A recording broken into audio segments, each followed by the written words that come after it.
Welcome back to another divisional preview. Today I'll be looking at the NFC East, and I'm previewing every single division, so make sure you subscribe so you don't miss a video. And if you haven't already, check out my NFL season predictions video. Starting out with the Cowboys, they finished last season 12-5, but they lost in the wildcard round to the Packers. In the offseason, they lost some key players in Michael Gallup, Tony Pollard, and Tyron Smith. They brought back Ezekiel Elliott, but he's now 29, and he's not what he used to be. Last season with New England, he had 640 yards and 3 touchdowns, but he still had 300 yards receiving and 2 receiving touchdowns. And they finally extended CeeDee Lamb to a 4-year, $136 million contract. And he's coming off by far his best career season, where he had 135 receptions for 1,700 yards and 12 touchdowns, while also having 100 yards on the ground and 2 rushing touchdowns. He's a top 3 receiver in the NFL, but the Cowboys really don't have any other receivers nearly as good as him. Their second best receiver might be their tight end, Jake Ferguson, and last season he had 71 receptions for 760 yards and 5 touchdowns. Their over-under this season is 9.5,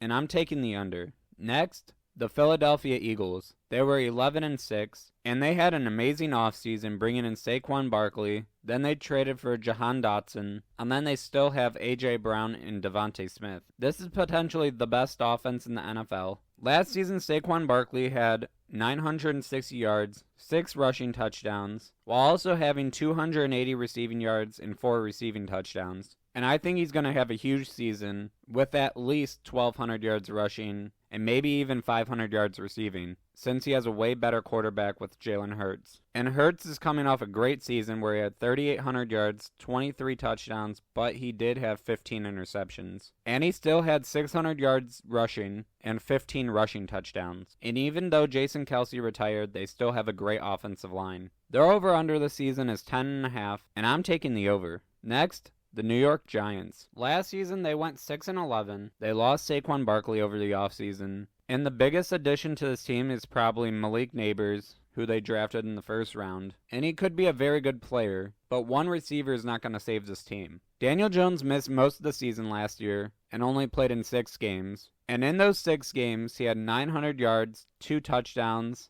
and 6 interceptions. Unless Daniel Jones goes out there and plays like an MVP, the Giants are going to be the worst team in the NFL. Their over-under this season is 6.5, and I'm taking the under. And finally, the Washington Commanders. Last season, they were 4-13 and had the 2nd overall pick, and they drafted Jaden Daniels, and he has been named their starting quarterback. And he looked amazing in preseason. And over the offseason, they brought in Austin Eckler and Bobby Wagner, and they also have a great offensive line. And they still have a great receiver with Terry McLaurin, and he's coming off his 4th straight 1,000-yard season. The over-under this season is 6.5, and I'm taking the over. And I think this team could surprise a lot of people and be very good. Thank you so much for watching. If you enjoyed this video, please leave a like and subscribe. Goodbye.